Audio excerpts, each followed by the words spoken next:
વનિતા એક ખૂબ જ ગરીબ પરિવારની દીકરી હતી અને લગ્ન બાદ એનો પતિ સંજય અમેરિકા જતો રહ્યો ત્યારે એના સાસરિયાના લોકો તો એવું સમજી રહ્યા હતા કે અમને મફતની નોકરાણી મળી ગઈ અને વનિતા પણ સાસરિયાના 20 લોકો માટે ઘરનું બધું જ કામ કરતી રહેતી। બીજા લોકો તો એની એસી ચાલુ કરીને મોજથી સૂતા રહેતા અને જ્યારે 10,000 રૂપિયા લાઇટ બિલ આવ્યું ત્યારે એની સાસુ સંજયને ફોન કરીને કહેવા લાગી કે તારી પત્ની તો 24 કલાક એસી ચાલુ કરીને આરામ કરી રહે છે, એટલે લાઇટ બિલ ભરવાના પૈસા મોકલ। અને એ સમયે વનિતા ગર્ભવતી હતી અને આખો દિવસ ઘરનું કામ કરવાના લીધે એને ગર્ભપાત થઈ ગયો હતો। એટલે એના સાસુ કહેવા લાગ્યા કે સંજય, તારી પત્ની તો જાણી જોઈને ગર્ભપાત કરાવીને આવી છે। આટલું સાંભળતા જ સંજયનું મન વ્યથિત થવા લાગ્યું અને કંઈક પણ જાણ્યા વગર જ એ 2 દિવસમાં ઘરે આવી ગયો અને ઘરે આવીને ઘરનું દ્રશ્ય જોયું તો તેના હોશ ઉડી ગયા। રૂમમાં લાલ કલરનું પાનેતર પહેરીને આકાશમાંથી ઉતરેલી કોઈ ઊંડી અપ્સરા હોય એવું લાગી રહ્યું હતું। પોતાના ચહેરા પર ઘૂંઘટ ઓઢીને શરમાઈને બેઠી બેઠી એ સંજયની રાહ જોવા લાગી હતી। રાતના 2 વાગી ગયા હતા અને થાકને કારણે એની હાલત ખરાબ થઈ ગઈ હતી। એટલામાં જ હળવા અવાજ સાથે રૂમનો દરવાજો ખુલ્યો અને સંજય અંદર આવી ગયો અને નવી પરણેલી વહુને સંજયને ખૂબ જ ખુશ રહ્યો હતો અને વનિતા પણ ખૂબ જ ગરીબ ઘરની દીકરી હતી અને સંજય એક અમીર પરિવારનો દીકરો હતો। વનિતાની સુંદરતાના લીધે એ સંજયની માને ગમી ગઈ હતી એટલે એણે પોતાના દીકરા સંજયનું વનિતા સાથે સગપણ કરાવવાનું નક્કી કર્યું અને 1 મહિનામાં લગ્ન કરાવી દીધા। હવે નિકિતા સંજયની પત્ની બનીને એની સામે બેઠી હતી ત્યારે સંજય હસતા હસતા એના હાથમાં વીંટી પહેરાવા લાગ્યો અને નિકિતાને તો હજુ પણ વિશ્વાસ નહોતો આવતો કે મારી કિસ્મત આવી રીતે બદલાઈ શકે છે, કેમ કે જીવનમાં ક્યારેય ખોટા ઘરેણાં પહેરવાની પણ એની હેસિયત ન હતી। એને આજે સંજય સાચા હીરાની વીંટી પહેરાવી રહ્યો હતો ત્યારે સંજય કહેવા લાગ્યો કે વનિતા, તને મારી આ એક પસંદ કરી છે, પરંતુ હું જાણું છું કે તું મારા સારા વર્તનથી મારા પરિવારના બધા જ લોકોના દિલમાં જગ્યા બનાવી લઈશ અને હું પણ તને ખૂબ જ પ્રેમ કરીશ અને તારી દરેક જરૂરિયાતનું ધ્યાન રાખીશ। પરંતુ એના બદલામાં હું તને ફક્ત એક વાત કહું છું કે તું મારા પરિવારની સાચા મનથી સેવા કરજે અને ક્યારેય પણ મારી માની સામે જીભ ચલાવતી નહીં। એનો હંમેશા આદર કરજે, કેમ કે એણે મને ખૂબ જ મુશ્કેલીથી ઉછેરીને મોટો કર્યો છે। ત્યારે વનિતા હસવા લાગી। એને તો શું વાંધો હોઈ શકે, એણે તો આમ પણ સંજયના આખા પરિવારને પોતાનો પરિવાર જ માની લીધો હતો। આવી રીતે ખૂબ જ ખુશીથી થોડા દિવસો વીત્યા બાદ સંજયે પોતાની નોકરી પર પાછા જવાનો સમય આવી ગયો હતો, કેમ કે એ અમેરિકામાં રહેતો હતો અને લગ્નની રજા લઈને એ અહીંયા આવ્યો હતો। ત્યારે વનિતા ખૂબ જ ઉદાસ હતી, પરંતુ એણે પોતાના દિલ પર પથ્થર મૂકીને એવું વિચાર્યું કે સંજય જાય છે તો શું થઈ ગયું, આખરે મારા પરિવારના બધા જ લોકો મારી સાથે છે। સંજયની માનું વર્તન પણ વનિતા સાથે ખૂબ જ સારું હતું, પરંતુ વનિતાને એક વાત સમજાતી ન હતી કે જ્યારે પણ સંજય એની આસપાસ ન હોય ત્યારે એના સાસુ એને ગંભીર નજરે જોતા રહેતા। વનિતાને એવું લાગી રહ્યું હતું કે એનો વહેમ છે।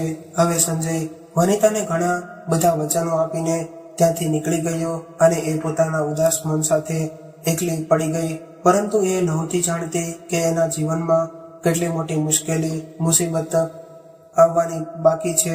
સંજયની નાની બહેન કાજલની સગાઈ નક્કી થઈ ગઈ હતી અને દર બીજા દિવસે એના સાસરાવાળા આવતા હતા। આજે સંજયના ગયા બાદ એ પહેલી વાર આવી તે રહ્યા હતા।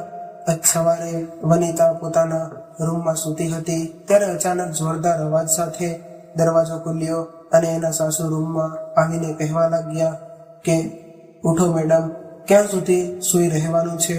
આખો દિવસ પથારીમાં જ પડ્યું રહેવું છે ને કે ઊભા થઈને કંઈક કામ કરવું છે? કાજલના સાસરીવાળા આવી રહ્યા છે, એટલે ઉઠીને એના માટે કંઈક ખાવા પીવાની વ્યવસ્થા કર। મારા દીકરાને તો તે બગાડી દીધો છે, એટલે અમારે તો કંઈક કરવું પડશે ને। નિકિતાએ એના સાસુના અચાનક બદલાયેલા વર્તનથી ચોકી, પરંતુ એ કંઈ બોલી નહીં અને ચૂપચાપ મોઢું ધોઈને રસોડામાં આવી. હજુ સવારના 8 વાગ્યા હતા અને એના સાસુએ આખા પરિવાર માટે નાસ્તો બનાવવાનો ઓર્ડર આપી દીધો હતો, એટલે ચૂપચાપ નાસ્તો બનાવવા લાગી. પરિવારના બધા જ સભ્યો હજુ તો આનંદથી સૂઈ રહ્યા હતા, એટલે એણે બધા માટે પરોઠા અને ચા બનાવી. ત્યારબાદ બહાર આવીને જોયું તો હજુ સુધી બધા સૂઈ રહ્યા હતા, એટલે એણે આગળ વધીને પોતાની નણંદ કાજલને ઉઠાડી અને કહેવા લાગી કે કાજલબેન, મેં નાસ્તો બનાવી દીધો છે, એટલે તમે ઉઠીને નાસ્તો કરી લ્યો. પરંતુ કાજલ તો ગાઢ નિંદ્રામાં સૂતી હતી, એટલે એણે વનિતાને ધક્કો મારી દીધો અને કહેવા લાગી કે તે નાસ્તો બનાવી દીધો છે તો કોઈ અહેસાન નથી કર્યો. થોડી વાર બાદ ઉઠીને નાસ્તો કરી લઈશ, એટલે હવે તું મારું લોહી નહીં પીતી અને મને સુવા દે. આવું સાંભળીને વનિતાને ખૂબ જ દુઃખ લાગ્યું અને તે ચૂપચાપ એના રૂમમાંથી બહાર નીકળી ગઈ. ત્યારબાદ એ પોતાના સાસુને શોધવા લાગી અને તે જોઈને આશ્ચર્યચકિત થઈ ગઈ કે એના સાસુ પણ એસી વાળા રૂમમાં શાંતિથી સૂઈ રહ્યા હતા. એટલે એ ચૂપચાપ બેઠક રૂમમાં આવીને બેસી ગઈ અને ઘરના તમામ લોકો 11:30 વાગ્યે ઉઠ્યા અને વનિતાએ શાંતિથી બધાને નાસ્તો પીરસ્યો. જ્યારે તેની નણંદે ડબ્બામાંથી પરોઠા કાઢીને ખાવાનું શરૂ કર્યું તો એનું મોં બગાડવા લાગી અને કહેવા લાગી કે મમ્મી, આ શું છે? પરોઠા તો ઠંડા થઈ ગયા છે, આવા પરોઠા કેવી રીતે ખાઈ શકીએ? ત્યારે જ વનિતાના સસરા બોલ્યા કે મને તો તાજી રોટલી બનાવી આપ, આવા ઠંડા પરોઠા મારાથી નહીં ખવાઈ શકે. આવી રીતે એક એક કરીને બધા જ લોકો પોતપોતાની ફરમાઈશ કરવા લાગ્યા અને બધા જ લોકો ડાઇનિંગ ટેબલની બાજુમાં બેસીને સતત બૂમો પાડવા લાગ્યા, પરંતુ કોઈ ઊભું થઈને એને મદદ કરવા ન આવ્યું. ઘરમાં વનિતા સહિત ટોટલ 20 લોકો રહેતા હતા.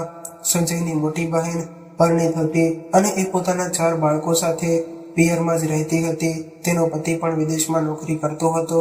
સંજયના કાકા કાકી, તેના બાળકો અને સાસુ સસરા, આટલા બધા લોકોનું કામ વનિતા માથે આવી ગયું હતું અને ઘરમાં આટલા બધા લોકો રહેતા હતા, પરંતુ કોઈ પણ વ્યક્તિ વનિતાની મદદ કરવા તૈયાર નહોતું.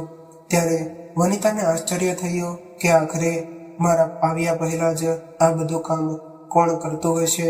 સફાઈ કરવા માટે એક કામવાળી બાઈ રાખેલી હતી, પરંતુ જ્યારથી વનિતાએ ઘરનું કામ પોતાના માથા પર લીધું હતું ત્યારથી સાસુમાએ કામવાળી બાઈને પણ કાઢી મૂકી હતી અને એ કામ પણ વનિતા પાસે કરાવવા લાગ્યા હતા. વનિતા સવારે વહેલા ઉઠીને સાફ જમવાનું બનાવી બધા જ લોકોના કપડાં ધોતી. ત્યાં સુધી તે લોકો આખો દિવસ ઘર સાફ સફાઈ કરતી અને નાસ્તો બનાવતી. બપોરના કામકાજ કરવામાં જ પસાર થઈ જતો. ઉનાળાના દિવસો હતા. ગેસની સામે ઊભા રહીને એ દરેક લોકોની પસંદગીનું ભોજન બનાવતી અને ઘરના બધા જ લોકો તો એસી વાળા રૂમમાં આડા પડીને બસ ઓર્ડર કરતા રહેતા. વનિતાની રસોઈ બનાવીને હાલત ખરાબ થઈ ગઈ અને ત્યારે ભોજન તૈયાર થઈ જાય એટલે બધા જ લોકો વનિતા ઉપર અહેસાન કરતા હોય. એવી રીતે એસી વાળા રૂમમાંથી બહાર નીકળીને ડાઇનિંગ ટેબલ પર બેસી જતા અને તેઓ ખાવાનું ખાતી વખતે પણ વનિતાને ઘણીવાર સુધી ઊભી રાખતા અને વનિતા બધાની જરૂરિયાતો પૂરી કરતી. ખાવાનું ખાધા પછી બધા જ લોકો વાસણો ડાઇનિંગ ટેબલ પર મૂકીને એ લોકો પાછા એસી વાળા રૂમમાં ઘૂસી જતા. બિચારી વનિતા ફરીથી એઠા થયેલા વાસણો ધોવા લાગતી અને આ દિવસો દરમિયાન વનિતાની તબિયત ખૂબ જ ખરાબ રહેવા લાગી. સવારે ઉઠતી વખતે ત્યારે ઉલટીથી તેની હાલત ખરાબ થઈ જતી. રસોડામાં કામ કરતી વખતે ઘણી વખત તેને ઉલટી થતી. જ્યારે એના સાસુને ખબર પડી કે મામલો કંઈક બીજો છે, પરંતુ એમણે વનિતાને કંઈ પણ ન કહ્યું. એક દિવસ વનિતાની માં એને મળવા આવી એટલે વનિતાએ એને જણાવ્યું કે એ ચોંકી ગયા અને નજીકની મહિલા હોસ્પિટલ પાસે લઈ ગયા. જ્યારે ડોક્ટરે ચેકઅપ કર્યું તો એણે ખૂબ જ ખુશખબરી આપી કે વનિતા પ્રેગ્નેન્ટ છે. આવું સાંભળીને વનિતા તો આશ્ચર્યચકિત થઈ ગઈ કે મારા જીવનમાં આટલી મોટી ખુશી આવી છે અને મને ખબર પણ ન પડી. એ ઘરે પાછી આવી અને ડોક્ટરે એને આરામ કરવાની અને ખાવા પીવાની સલાહ આપી હતી. ડોક્ટરનું એવું કહેવું હતું કે વનિતાના શરીરમાં લોહીની ખૂબ જ કમી છે, એટલે વનિતાની માએ ઘરે આવીને એના સાસુને જણાવ્યું કે વનિતા પ્રેગ્નેન્ટ છે અને ડોક્ટરે એને આરામ કરવાનું કહ્યું છે, એટલે થોડા સમય માટે તમે કોઈ કામવાળી બાઈ રાખી લ્યો તો સારું રહેશે. ત્યારે વનિતાના સાસુએ ખૂબ જ ખુશ થવાનો ઢોંગ કર્યો અને કહેવા લાગ્યા કે હા બહેન, આ તો મારી દીકરી જેવી છે અને આવી હાલતમાં હું એની પાસે ઘરનું કામ કેવી રીતે કરાવી શકું, એટલે હું આજે જ કોઈ કામવાળી બાઈની વ્યવસ્થા કરું છું. વનિતાના સાસુની આવી વાત સાંભળીને એના મમ્મી સંતુષ્ટ થઈને ત્યાંથી નીકળી ગયા અને આ બાજુ વનિતા જ્યારે આરામ કરવા માટે પલંગ પર આડી પડી એટલે તરત જ એના સાસુ આવી ગયા અને કહેવા લાગ્યા કે વનિતા, મહેમાન આવ્યા છે એટલે ઊભી થઈને એના માટે ચા પાણીની વ્યવસ્થા કર અને તારે વધારે પડતું સુવાની કોઈ જરૂર નથી. આવી સ્થિતિમાં કામ કરીએ તો સ્વાસ્થ્ય સારું રહેશે. ત્યારે વનિતા આશ્ચર્યથી સામે જોઈ રહી હતી, પરંતુ એ કંઈ બોલી નહીં અને ચૂપચાપ ઊભી થઈને મહેમાનો માટે ચા પાણીની વ્યવસ્થા કરવા લાગી.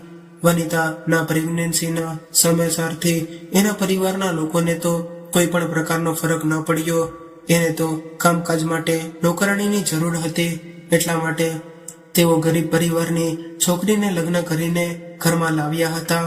આ બાજુ પોતાની તબિયત ખરાબ હોવા છતાં પણ વનિતા આખો દિવસ ઘરનું કામ કરતી રહેતી. એક દિવસ સંજયનો ફોન આવ્યો ત્યારે તેણે એને કહેવાની કોશિશ કરી કે ઘરમાં વધુ પડતું કામકાજને કારણે હું પરેશાન થઈ રહી છું, પરંતુ જ્યારે એણે સંજયને એવું કહ્યું કે તમારી બહેનો રસોડામાં મારી કોઈ પણ પ્રકારની મદદ નથી કરતી, તો સંજય અચાનક ગુસ્સે થઈ ગયો અને કહેવા લાગ્યો કે હું આટલો દૂર આવીને તમારા બધા માટે રાત દિવસ કામ કરી રહ્યો છું અને તમે તમારી નાની નાની ઘરેલું વાતો કરીને મને પરેશાન કરતા રહો છો. અરે મારી બહેન તો થોડા દિવસ માટે આપણા ઘરે રહેવાની છે. કાલે ઉઠીને એ લગ્ન કરીને એના સાસરે જતી રહેશે અને તું થોડું વધારે કામ કરી લઈશ તો એમાં શું વાંધો આવશે. સંજયની વાત સાંભળીને વનિતા ચોંકી ગઈ, કેમ કે સંજય તેને થોડું કામ કહી રહ્યો હતો કે આખા કામોમાં વનિતા સવારે 6 વાગ્યાથી લઈને રાત્રિના 12 વાગ્યા સુધી વ્યસ્ત રહેતી હતી. એને હવે સમજાઈ ગયું હતું કે સંજયને ફક્ત ફરિયાદ કરવાથી કોઈ ફાયદો નથી. સાસુ અને નણંદોનું વર્તન પણ ખૂબ જ ખરાબ હતું. તેઓ તો બિલકુલ કોઈ નોકરાણીની જેમ વનિતા સાથે વર્તન કરતા હતા. વનિતાને હવે સમજાયું હતું કે આ લોકો ગરીબ પરિવારની છોકરીને લગ્ન કરાવીને પોતાના ઘરમાં શા માટે લાવ્યા હતા, કેમ કે એ મારી પાસે હંમેશા એના ઘરનું કામ કરાવતા રહે. બધા જ લોકો કામ કરીને થાકીને વનિતા રાત્રે ત્યારે પોતાના રૂમમાં ગઈ તો એને એક સાંધાનો દુખાવો થવા લાગ્યો હતો અને આ દરમિયાન એને ખ્યાલ જ નહોતો આવતો કે એને સંજય સાથે ફોન પર વાત કરવાની છે. એને જ્યારે એનો ફોન જોયો તો સંજયના ઘણા બધા મિસ કોલ આવ્યા હતા, એટલે એણે ફોન કર્યો તો સંજય ફોન ઉઠાવીને એવું કહેવા લાગ્યો કે તું આખો દિવસ શું કરે છે, તારી પાસે એટલો પણ ટાઈમ નથી હોતો કે દિવસમાં 2 ઘડી મારી સાથે વાત કરી શકે. હું તારા આરામ માટે જ અહીંયા પરદેશમાં રહું છું, પરંતુ મને તો એવું લાગે છે કે તમે મારામાં કોઈ રસ નથી રહ્યો. સંજય વનિતાને આવું બધું કહેતો રહેતો. હવે વનિતાની હાલત છોડી વચ્ચે સોપારી જેવી થઈ ગઈ હતી. એને એવું લાગતું હતું કે લગ્ન કરીને હું ખૂબ જ મોટી મુસીબતમાં ફસાઈ ગઈ છું. પતિ સાથે યોગ્ય સમય ન વિતાવી શકવાને કારણે એ બંને વચ્ચે ઘણી બધી દૂરી થઈ ગઈ હતી. આ દૂરીનો વનિતાના સાસુ ઘણો બધો ફાયદો ઉઠાવતા હતા. એ સંજયને ફોન કરીને વનિતા વિરુદ્ધ ખોટી વાતો કરતા રહેતા અને એની વાતો સંજય સાચી માની લેતો. સંજય એ ખૂબ જ સીધો છોકરો હતો, એટલે એ વનિતા સાથે આ બાબતે કોઈ પણ પ્રકારની વાત કરતો ન હતો, પરંતુ મનમાં ને મનમાં એને ફરિયાદ જરૂર કરતો. એક દિવસ વનિતાના સાસુ બેઠક રૂમમાં બેસીને ટીવી જોઈ રહ્યા હતા. ત્યારે જ તે બહારથી એની નાની દીકરી પલક અંદર આવી અને એના હાથમાં વીજળીનું બિલ હતું અને એના ચહેરાનો રંગ ઉડી ગયો હતો. આવતા વેત એ કહેવા લાગી કે મમ્મી, આ મહિને આપણા ઘરનું લાઇટ બિલ 10,000 રૂપિયા આવ્યું છે. કદાચ ભાઈને ખબર પડશે તો એ ખૂબ જ ગુસ્સે થઈ જશે, કેમ કે એણે જતી વખતે એવું કહ્યું હતું કે તમે ધ્યાન રાખીને ખર્ચા કરજો. અને થોડા પૈસા બચાવતા રહેજો. પલકની વાત સાંભળીને એની માં ચોંકી ગઈ અને બિલ દીકરી પાસેથી લઈ લીધું. અને ત્યારે જ અચાનક તેના મગજમાં એક વિચાર આવ્યો અને ચહેરા પર સ્મિત આવી ગયું. એને પલક તરફ જોયું અને કહેવા લાગી કે તું સંજયને ફોન કરી દે. એટલે પલકે મોબાઈલ કાઢીને સંજયને ફોન કરી દીધો. એટલે માં કહેવા લાગી કે અરે મારો દીકરો પરદેશમાં રાત દિવસ કામ કરીને પૈસા કમાઈ રહ્યો છે, પરંતુ તારી મહેનતનું ફળ તને નથી મળતું. દીકરા, મારાથી ખૂબ જ મોટી ભૂલ થઈ ગઈ છે, એટલે તું મને માફ કરી દે. હું તો એટલા માટે એક ગરીબ પરિવારની છોકરીને લગ્ન કરીને આપણા ઘરમાં લાવી હતી કે એ તારા રૂપિયાની કદર કરે, પરંતુ વનિતા તો એટલી બધી ખર્ચાવાળી છે કે એ તને કંગાળ બનાવી દેશે. સંજયને કંઈ સમજાતું ન હતું કે મારી માં શું કહી રહી છે, એટલે એણે એવું કહ્યું કે માં શું થયું છે એ તો જણાવો, વનિતાએ શું કર્યું છે. ત્યારે માએ હસીને પલક સામે જોયું અને કહેવા લાગી કે બેટા, બીજી બાજુ બીજું શું કરે, એ આખો દિવસ એસી ચાલુ રાખીને રૂમમાં પડી રહે છે. જો હું કંઈ પણ કહું તો એ રડવા લાગે છે અને એવું કહે છે કે હું પ્રેગ્નેન્ટ છું, મારાથી કંઈ કામ થતું નથી અને ગરમી વધારે લાગે છે. એની આવી હાલતને કારણે હું પણ વધુ કકડાઈથી રહેતી નથી, પરંતુ સાચું તો એ છે કે દિવસ રાત એસી ચાલુ રાખવાના લીધે આ મહિને 10,000 લાઇટ બિલ આવ્યું છે. તારા પપ્પા પાસે તો પૈસા નથી, હવે તારે જ પૈસા મોકલાવવા પડશે. લાઇટ બિલની રકમ સાંભળીને સંજયના હોશ ઉડી ગયા, પરંતુ એ હવે શું કરી શકે. એટલે સંજયે એવું કહ્યું કે માં, તમે ચિંતા ન કરો, લાઇટ બિલના પૈસા હું મોકલાવી દઈશ. પરંતુ એના મનમાં હવે વનિતા વિરુદ્ધ એક ગાંઠ પડી ગઈ હતી. અહીંયા બીજા દિવસે વનિતા સિવાય ઘરના બધા જ લોકો સૂઈ રહ્યા હતા. ત્યારે જ એની મોટી નણંદના સાસરિયાવાળા આવી ગયા. એટલે વનિતા બધાને ઉઠાડવા લાગી અને બધા જ લોકો ઊંઘ ભરેલી આંખો સાથે ઉઠી ગયા, પરંતુ બધા જ લોકોનો મૂડ ખરાબ હતો.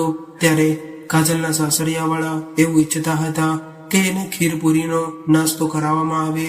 હવે બધું જ કામ વનિતા માથે આવી ગયું હતું, કેમ કે એના સાસુએ ઓર્ડર આપ્યો હતો કે તું બધા જ કામ છોડીને સૌથી પહેલા કાજલના સાસરિયાવાળા માટે સરસ મજાની ખીરપુરી બનાવી નાખ. એ દિવસે વનિતાને સવારથી જ ચક્કર આવી રહ્યા હતા, પરંતુ એ ચૂપચાપ રસોડામાં જતી રહી અને પૂરી બનાવવા લાગી. ખૂબ જ ગરમી હતી અને પરસેવો ટપકી રહ્યો હતો.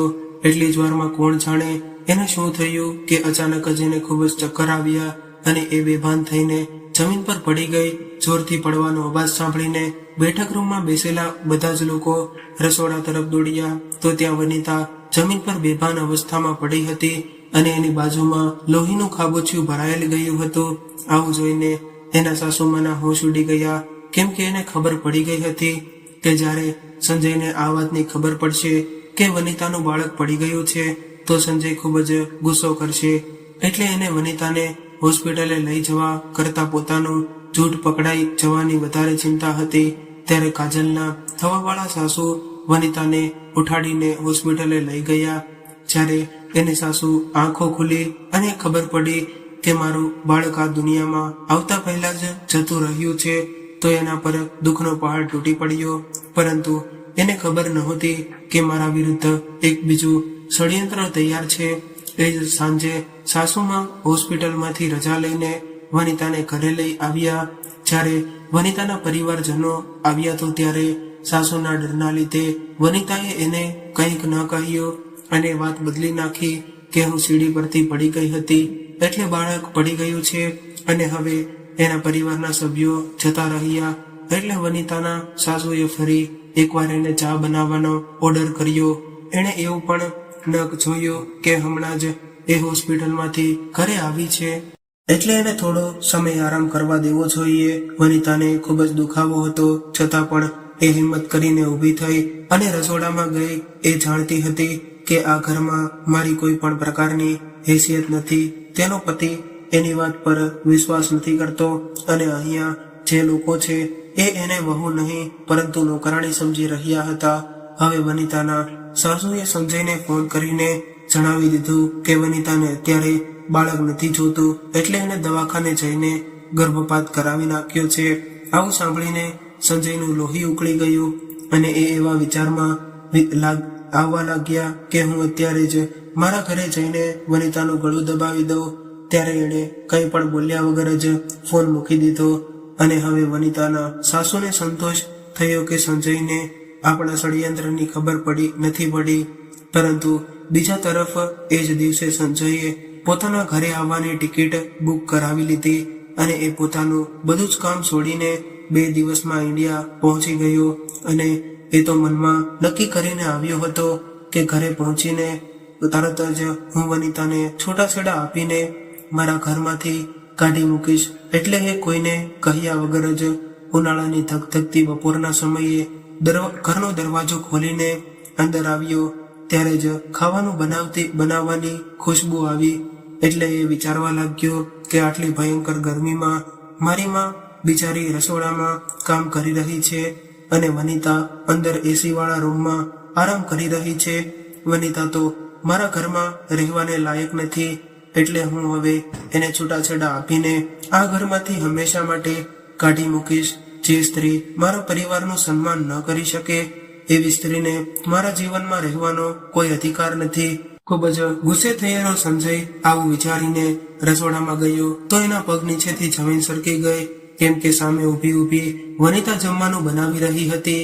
જેણે બંને સ્ટવ પર એક તાવડી મૂકી હતી અને એના કપડા પરસેવાથી પલળેલા હતા. ત્યારે જ સંજયને યાદ આવ્યું કે મારી માએ તો મને કહ્યું હતું કે ગઈકાલે જ વનિતાએ ગર્ભપાત કરાવ્યો છે, તો પછી એ આવી ભયંકર ગરમીમાં રસોડામાં ઊભી રહીને કામ કેવી રીતે કરી શકે. અને વનિતા વારંવાર પોતાની કમર પર હાથ મૂકીને હતી, જાણે કે એને ખૂબ જ દુખાવો થઈ રહ્યો હોય. એને એક બાઉલમાં ઘણો બધો લોટ લઈને મૂક્યો હતો. હવે કદાચ એને હજુ લોટ બાંધવાનો બાકી હતો. ત્યારે સંજયને કંઈક ગડબડ હોવાનો અહેસાસ થયો. કેમ કે સંજય એક બુદ્ધિશાળી વ્યક્તિ હતો. એટલે એ કંઈ પણ અવાજ કર્યા વગર જ ઘરની અંદર ગયો અને ઘરની અંદર સન્નાટો હતો. ત્યારે એણે આજુબાજુ નજર કરીને જોયું કે કોઈ પણ વ્યક્તિ જોવા ન મળ્યો. ત્યારબાદ એ રૂમની અંદર 2 ટનનું એસી લગાવેલું હતું. એ રૂમમાં દરવાજો ખોલ્યો તો અંદર જોયું તો અંધારું હતું અને ઘરના તમામ લોકો આ મોટા રૂમમાં આરામથી સૂઈ રહ્યા હતા. ત્યારે જ વનિતાના સાસુને એવું લાગ્યું કે વનિતા દરવાજો ખોલીને અંદર આવી છે. એટલે એમણે પાછું વળીને જોયા વગર જ બૂમ પાડીને એવું કહ્યું કે તું અહીંયા કેમ આવી છો? તને કેટલી વાર કહ્યું છે કે જ્યારે ખાવાનું તૈયાર થઈ જાય ત્યારે બૂમ પાડીને પાડજે, અને અહીંયા આવીને તું મારી દીકરીઓની ઊંઘ શા માટે બગાડી રહી છો? તને તો કેટલી વાર કહ્યું છે, પરંતુ તને તો કંઈ બુદ્ધિ જ નથી. અને કદાચ હું કંઈક કહીશ તો તું હોબાળો મચાવી દઈશ કે ગઈકાલે મારું બાળક પડી ગયું છે અને આજે મારી સાસુએ મને કામ પર લગાવી દીધી છે. એટલે મારી એક વાત કાન ખોલીને સાંભળી લે કે તારા લગ્ન કરાવીને હું તને આ ઘરમાં એટલા માટે લાવી છું કે તારી પાસે ઘરના બધા જ કામકાજ કરાવી શકું. નહીંતર મારે તારા જેવી ગરીબ છોકરીને કોઈ પણ જરૂર નથી. મારા દીકરા માટે તો એકથી એક ઊંચા પરિવારના માંગા આવતા હતા. એટલે હવે તું અહીંથી જા અને કંઈક ખાવાનું બનાવ અને ત્યારબાદ ઘરની સાફ સફાઈ પણ કરી નાખજે. રાત્રે કાજલના સાસરિયાવાળા આવવાના છે, એટલે એમના માટે કમસે કમ 4-5 વાનગીઓ બનાવીને તૈયાર રાખજે. વનિતાના સાસુ આવી રીતે કંઈક પણ જોયા વગર બોલતા રહ્યા, પરંતુ એ જાણતા ન હતા કે દરવાજા પર સંજય ઊભો છે. માની આવી વાતો સાંભળીને સંજય પણ તો જાણે પહાડ તૂટી પડ્યો હોય. અને આટલું કહીને વનિતાના સાસુ પાછળ જોયા વગર જ આરામથી સૂઈ ગયા. ત્યારે સંજયે જોયું તો આજુબાજુના બધા જ લોકો સભ્યો સૂતા હતા. ફક્ત એકલી વનિતા આટલી કાળઝાળ ગરમીમાં રસોડામાં આ બધા જ લોકો માટે ભોજનની વ્યવસ્થા કરી રહી હતી. હવે તે જાણી ગયો હતો કે મારી ગેરહાજરીમાં મારી પત્ની સાથે આ લોકોએ કેવો વ્યવહાર કર્યો છે. સંજય હવે શરમ અનુભવીને ચૂપચાપ પાછો વળી ગયો અને રસોડામાં વનિતા હજુ સુધી ખાવાનું બનાવી રહી હતી. ત્યારે સંજયે એની નજીક જઈને જોયું તો તે પરસેવેથી પલળેલી હતી અને ધીરે ધીરે ધ્રુજી રહી હતી. કેમ કે ગઈકાલે જ એનું ગર્ભપાત થયું હતું અને આજે એ 20 લોકોનું ખાવાનું બનાવી રહી હતી. આવા અત્યાચારથી સંજયનું દિલ ખૂબ જ દુખી ગયું હતું. એટલે એ વનિતા પાસે જઈને હાથ જોડીને કહેવા લાગ્યો કે વનિતા, મને માફ કરી દે, કેમ કે હવે મારી આંખ પર બાંધેલી પટ્ટી ઉતરી ગઈ છે. ત્યારબાદ સંજય વનિતાનો હાથ પકડીને રૂમમાં લઈ ગયો અને તેની માએ જ્યારે સંજયને અચાનક આવેલો જોયો તો એ ચોંકી ગઈ અને ઝડપથી ઊભી થઈને એની પાસે આવીને કહેવા લાગી કે બેટા, તું ક્યારે આવી ગયો? તે તો કંઈ જણાવ્યું પણ નહીં કે તું આવવાનો છો. ત્યારે સંજય કહેવા લાગ્યો કે માં, તમે મારી પત્ની સાથે સારું નથી કર્યું. તમે એના પર આટલો બધો અત્યાચાર કરી રહ્યા છો. અરે માં, આવી હાલત આ ઘરનું કામ કરવામાં પણ કારણે એનું બાળક પણ પડી ગયું અને તમે મને એના વિરુદ્ધ ઉશ્કેરતા રહ્યા. અરે માં, હું તો પાગલ હતો કે તમારી વાતોમાં આવી ગયો. મને ક્યાં ખબર પડી હતી કે મારી સખીમાં મારી સાથે આવો દગો કરશે અને મારા બાળકની દુશ્મન બનશે. ત્યારે માં ચૂપચાપ ઊભી રહી હતી અને એ કંઈ બોલતી નહીં અને એને કારણે એ જાણી ગઈ હતી કે સંજયે પોતાની આંખોની બધું સામે બધું જોઈ લીધું છે. હવે જૂઠું બોલવું નકામું છે. ત્યારે સંજયે વનિતાને કહ્યું કે વનિતા, તું તૈયાર થઈ જા. હું તને અહીંયાથી નહીં નર્ક જેવું જીવન જીવવા નહીં દઉં. હું તને મારી સાથે લઈ જઈશ. ત્યારે વનિતા રડી રહી હતી અને એને વિશ્વાસ નહોતો થઈ રહ્યો કે મારું કિસ્મત આવી રીતે મારા પર મહેરબાન પણ થઈ શકે છે. સંજય એક જ દિવસે વનિતાને સાથે લઈને અમેરિકા જવા નીકળી ગયો અને પરિવારના બધા સભ્યો લટકેલા મોઢા લઈને જોતા રહ્યા. તો મિત્રો, આજની સ્ટોરી તમને કેવી લાગી કોમેન્ટમાં જરૂરથી જણાવજો અને પસંદ આવી હોય તો અમારી ચેનલને જરૂરથી સબસ્ક્રાઇબ કરજો. હર હર મહાદેવ.